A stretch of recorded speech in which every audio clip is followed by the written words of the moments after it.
Welcome back to Detroit's Morning Answer. I'm really excited about my next guest. I finally got an opportunity to meet him at the Woodward Dream Cruise, and he was as advertised.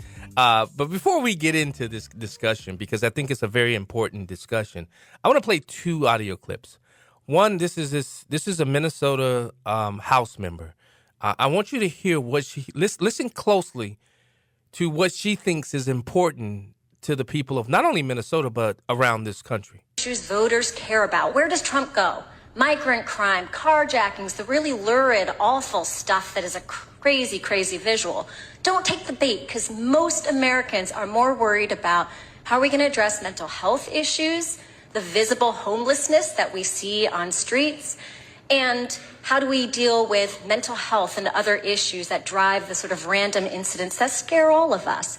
That's what you should be talking about. That's where you should be focused. Don't take the bait in talking about things that don't act like carjackings and things like that. That doesn't matter to the average American. Joining me today is State Representative Mike Harris, who serves as the Republican whip in the Michigan House.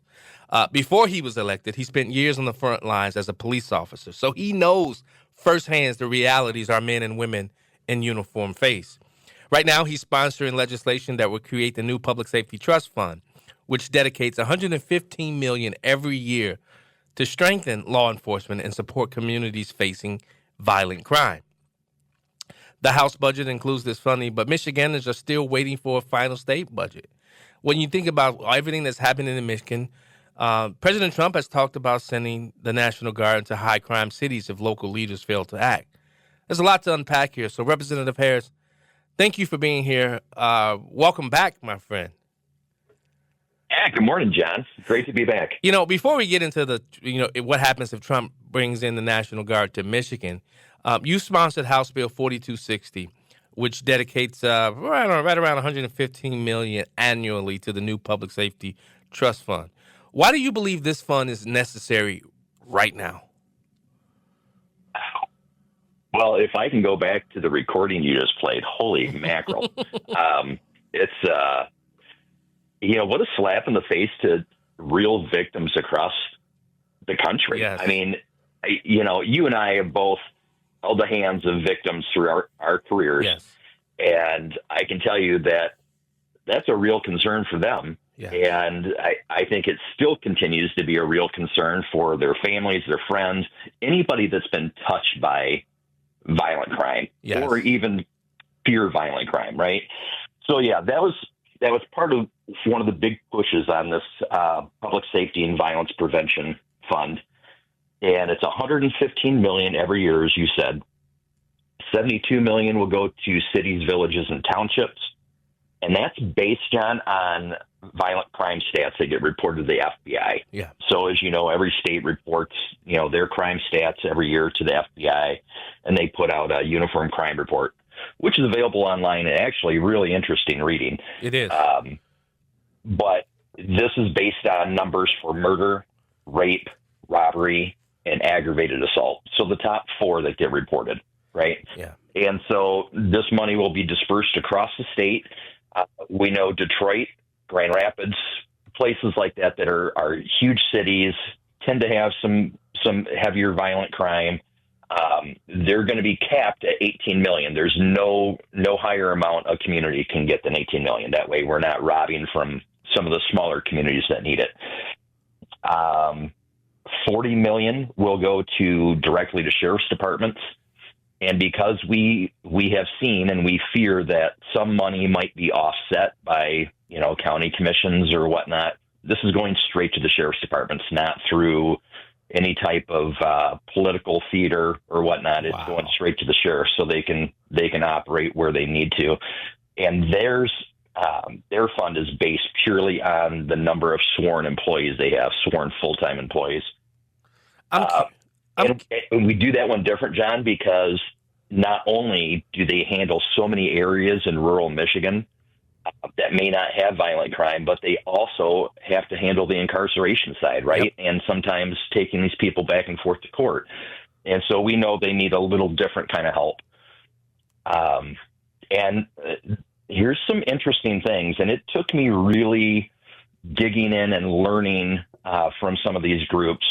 but we're taking $1.5 million and we're putting it into community violence intervention.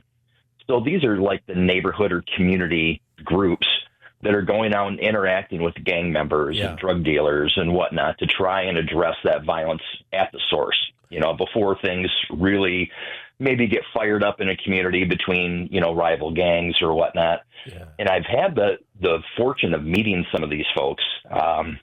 Force Detroit's one that I'll throw out there. These folks have made a huge impact on reducing violent crime in their neighborhoods, and we want to support that. And the Detroit police chief touts and sings their praises, and we want to continue to do things that are going to help that. So that is money that will be administered through DHHS in the form of like community grants, so people can address it there. I'm thinking about just all the different factions, because you're also giving some money to the Crime Victims' Rights Fund as well. I'm thinking about all of the factions that you've brought together. I mean, because I'm hearing the activists, I'm hearing the sheriff's department, I'm hearing mayors. So my question becomes, who's against a bill like this? Who would be against it? What if some of the mayors of these large cities, what have they said about this funding? And have they signed on in support of the bill? Yeah, Mayor Duggan has been a huge supporter of this from the get-go. And he gave some very valuable input early on. And, we've gotten leaders from around the state together. We had a big conference down in Detroit at DPD headquarters, and we met with sheriffs, and we met with chiefs, and we met with the mayor and, some of his team. And, we had a huge round table. And John, I'll throw this out there. This is a bipartisan package. This is not just one side saying, hey, this is the best solution. This is both sides coming together, working with the community and finding how can we address this at its roots, and how can we do it together.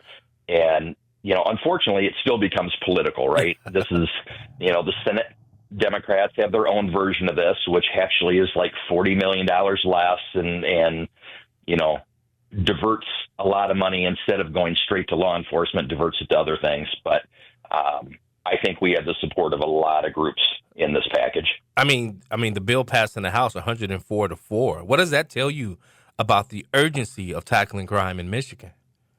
I think almost everybody is on the same page, and it's I think we all hear from our constituents in town, and, whether you live in a rural area that maybe doesn't address, the same things that, a large town like Detroit or Grand Rapids or Kalamazoo may face, they're still concerned about it, right? They're still concerned about, living in a nice, safe area where they want to raise their family, and they want to do so without fear. Right. The House, within the final budget of the House, this was included. But Michiganders are still waiting on a final deal. Why isn't the state budget finished yet? Who's holding it up? Is it the Senate, the governor, or both? It probably depends on who you ask.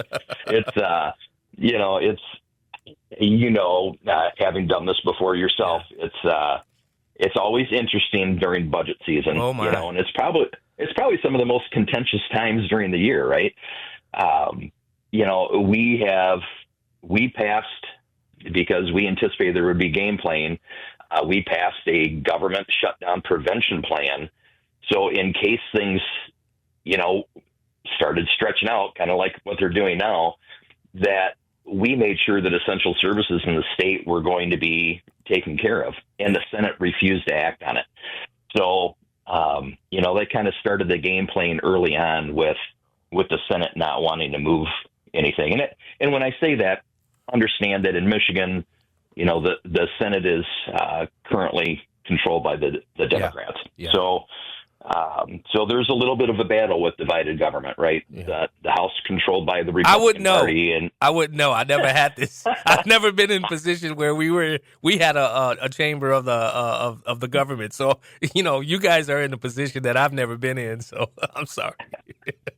Yeah, no, it's a fair point. So sometimes divided government can be a little tougher. I think in many ways, if we put politics aside, I think it allows for better vetting of things. But the reality is, this is being held up. I think, hopefully, that the wheels are starting to turn, and that we're going to come up with something before the state actually deals with the shutdown. But really, that's going to depend on the other side wanting to come to the table and sit down and have a meaningful discussion. So I hope we get there. We have great leadership on the House side that, the speaker is usually 6 steps ahead of everybody. Even the rest of the leadership team, Matt Hall, he's built for this. Yes. And, God bless him. And he's really been a huge supporter of this Public Safety Trust Fund as well. So I think there's a need and an urge to get this done for the people of Michigan. And I truly hope that this gets done before October 1st. If you're just joining the show, we're talking to State Representative Mike Harris. He serves Michigan's 52nd House District. Forgive me. As I look at this bill, you and I know what happens once something goes over to the Senate. There becomes this bargaining, this compromise. As it relates to the Public Safety Trust Fund dollars, is this one that you think will be bargained, like the give and take of what happens in budget talks? Or is this safe no matter what, just because of the sheer amount of bipartisan support for this bill or for this initiative? I think there is a huge push to get this done as is. It's not a negotiating tool. This is truly dealing with the quality of people's lives. And, I don't think most people I've heard are really excited about the Senate's version that they included in their budget, because it's not a meaningful amount. This is $115 million. I can't tell you how many times we sat at the table to try and figure out, okay, what is the number that's going to get us to where we need to make meaningful impact? And $40 million less than this is not going to do that. Yeah. When you think about, one of the things President Trump has done, he's put a highlight on crime and how it affects communities. How critical is it that the Public Safety Trust Fund be included in this year's budget, especially when you look at the rising concern about crime in some areas? And if the Senate doesn't act soon, does that mean local police and sheriffs lose out on supplemental funding this year? Well, this is something Michigan's never done before. So why this hasn't been done before, I don't know. It's this is really not, in my mind, a hard lift. When you're talking about, a budget that is in the $80 billion range, you wouldn't think $115 million would be hard to take care of our law enforcement. It's, I don't want to say it's chump change, because it's not. It's impactful change, but there's no reason that we can't step up and take care of our men and women and our communities that are suffering. Yeah. And the great thing about this, John, and I think you and I have talked about this before, this $115 million, we give communities a pretty wide berth on addressing what does it mean in their community. Does it mean hiring more police officers? Does it mean upgrading their technology? Does it mean, paying for officers to be part of like a violent crime task force or whatnot? So every community gets a little bit of leeway on exactly how they spend it. We're not saying you have to spend it on A, B, and C. Yeah. But whatever it is has to address violent crime. And the cities, villages, and townships, that $72 million that they're getting, if they do not do things that have an impact on crime, their funding will start to get reduced every year. So, it's not a blank check.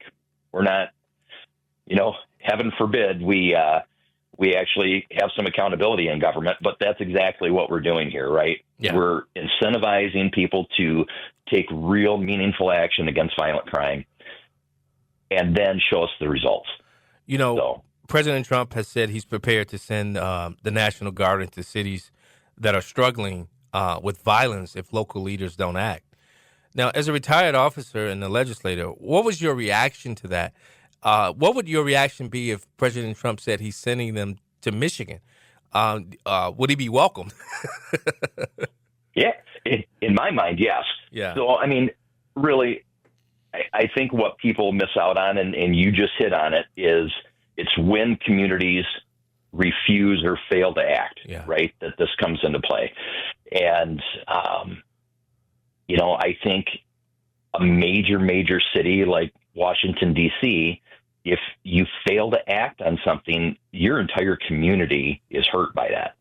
And I think we've seen this with multiple big cities around the country, right?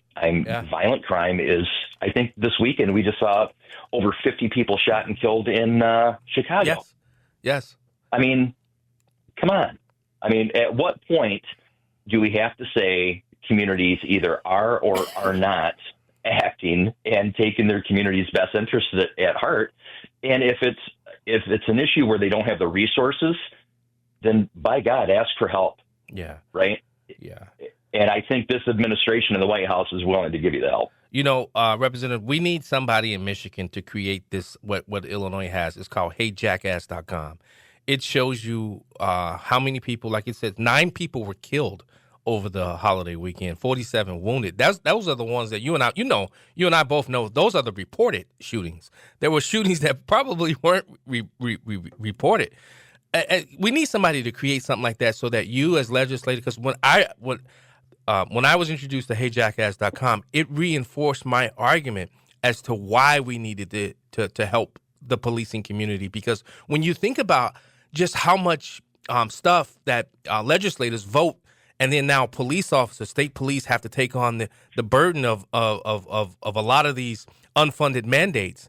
How many unfunded mandates are placed upon the police of Michigan that the legislative body has passed without any funding mechanism?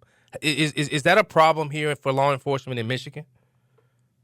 I don't think it's quite as bad here in Michigan as maybe some other states, but I mean, it is something that we have to constantly focus on, and not just in law enforcement. I mean, there's a lot of times as you know, John, we battle with, good ideas and then sometimes bad ideas too. And then what does it mean on the people that we're putting this burden on? Yeah. Are we giving them the funds they need to actually carry out and accomplish their mission, or are we sabotaging them? Yes. So.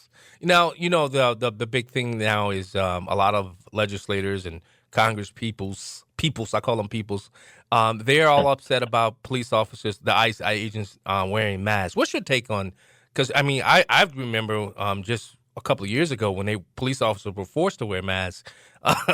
And, I mean, I couldn't imagine wearing a mask like that throughout shift. But they're upset that these ICE agents are wearing masks, and a lot of cities are saying, I know the mayor of Chicago has put out an executive order that no police officers will wear masks if they find themselves in a situation with the National Guard and ICE, and they have masks, they cannot wear them. What's your take about officers wearing masks? I think this is such a ludicrous issue. It's and the fact that we're even fighting about this as Americans is kind of blows my mind. So, I think the picture has been painted that you have people dressed all in black, unmarked, no police cars, no indication that they're police officers, no visible police presence anywhere, and they just show up like ninjas and start ripping people out of their homes. That's not how this works. It's not. It is not. And, this bill in Michigan is really, it's a political stunt. These folks are not, I mean, they may be serious, but this is a political stunt. They're trying to get attention. I can't tell you. And it's very obvious these people have never had to, be on a raid or deal with, extremely violent criminals that have no problem doxing an officer or their family, right? We've even seen issues, John, where we have officers that may have been on a raid or whatnot, and there's security cameras inside the home, so they can pick up either who comes in to steal drugs or what officers are coming in to do this raid, so they can target them and their families.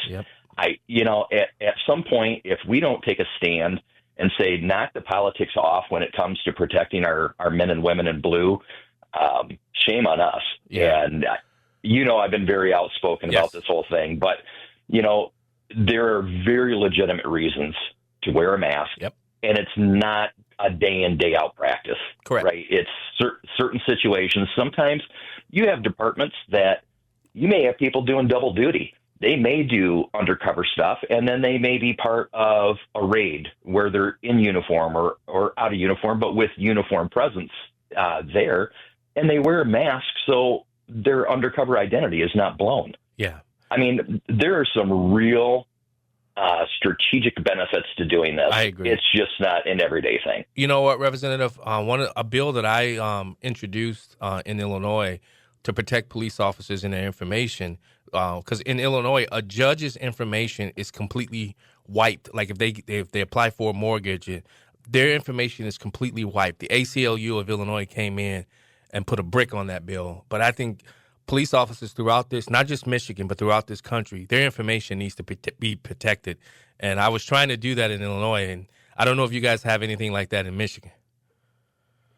So right now there is a proposal called the Judicial Protection Act, and it's probably very similar to Illinois to protect, judges' identities, which I'm not necessarily opposed to. But why are we just singling out judges? There are so many people. I'll tell you a little story, John. Yeah. So early in my career, we were dealing with a gang issue here in my town. Yeah. And, I was pushing hard to try and get these people out and hold them accountable for crimes they're committing. These were people that were carrying guns, doing drug deals, things that hurt our community, right? Yeah. And because I made a very concerted effort to try and rein this in, I had a guy tell me, hey, your wife, she's a brunette, right? Oh. And I just looked at him and I'm like, what are you talking about? And he described where I lived, described my wife. Oh. He knew what shift I worked. Wow. And he said, one day when you're not expecting it, you're going to come home and she's going to be laying there dead on the bed. Oh, Representative, that's a heartbreaking story, but we got to leave it right there. State Representative Mike Harris represents Michigan's 52nd District. Thanks so much for joining us again on Detroit's Morning Answer. You're always a blast, my brother. Yeah, thanks, John. We'll talk to you soon. Can you imagine that? Getting a call like that? Detroit's Morning Answer. Don't go anywhere. Hour 2 coming up.